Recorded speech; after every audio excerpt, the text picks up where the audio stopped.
ایک دن حضرت علی رضی اللہ تعالی عنہ اور حضرت فاطمہ رضی اللہ تعالی عنہا آپ صلی اللہ علیہ وآلہ وسلم کے گھر تشریف لے گئے۔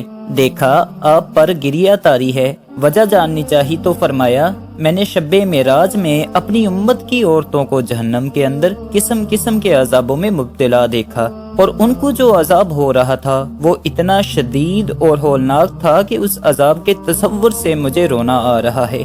حضور اکرم صلی اللہ علیہ وآلہ وسلم نے دیکھا دوزخ میں عورتیں زیادہ تھی، بہشت میں تھوڑی۔ آپ صلی اللہ علیہ وآلہ وسلم نے فرمایا جو عورت 5 وقت کی پابندی سے نماز پڑھے اور رمضان کے روزے رکھے اور اپنی عصمت کی حفاظت کرے اور جائز امور میں اپنے خامد کی اطاعت کرے، وہ جنت کے جس دروازے سے چاہے داخل ہو جائے۔ آپ صلی اللہ علیہ وآلہ وسلم نے عورتوں کی ایک گروہ کو دیکھا جو سر کے بالوں سے لٹکی ہوئی ہیں۔ آپ نے پوچھا یہ کون ہے؟ جبریل علیہ السلام نے عرض کیا کہ یہ وہ عورتیں ہیں جو پردہ نہیں کرتی تھی، اپنے خامد کے سوا غیر مردوں کے لیے بناؤ سنگار کرتی تھی اور بے پردہ ہو کر اپنی آرائش کا مظاہرہ کیا کرتی تھی۔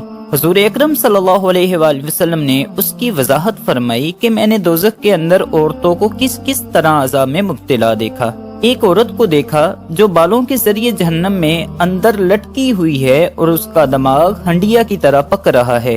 دوسری عورت زبان کے بل لٹکی ہوئی تھی۔ تیسری عورت کے دونوں پاؤں سینے سے بندھے ہوئے ہیں اور اس کے دونوں ہاتھ پیشانی کے ساتھ بندھے ہوئے ہیں۔ چوتھی عورت کو دیکھا کہ سینے کے بل جہنم میں لٹکی ہوئی ہے۔ پانچویں عورت کا چہرہ خنزیر کے چہرہ کی طرح ہے اور باقی جسم گدھے کی طرح ہے اور جسم پر سانپ بچھو لپٹے ہوئے ہیں۔ چھٹی عورت کتے کی شکل میں ہے اور اس کے منہ کے راستے سے جہنم کی آگ داخل ہو رہی ہے اور دبر کے راستے سے نکل رہی تھی، اور عذاب دینے والے فرشتے جہنم کے گرز سے اسے مار رہے ہیں۔ حضور اکرم صلی اللہ علیہ وآلہ وسلم نے اس کی وضاحت فرمائی کہ پہلی عورت عذاب میں اس وجہ سے مبتلا تھی کہ وہ نامحرموں سے بال نہیں چھپاتی تھی۔ دوسری عورت عذاب میں اس وجہ سے مبتلا تھی کہ وہ زبان درازی سے اپنے شوہر کو تکلیف پہنچایا کرتی تھی۔ تیسری عورت عذاب میں اس وجہ سے مبتلا تھی کہ شادی شدہ ہونے کے باوجود دوسرے مردوں سے ناجائز تعلقات رکھتی تھی۔ چوتھی عورت عذاب میں اس وجہ سے مبتلا تھی کہ ایام طہر جب شروع ہوتا تو طہارت کا اہتمام نہیں کرتی تھی، نماز پڑھنے میں لاپرواہی کرتی تھی۔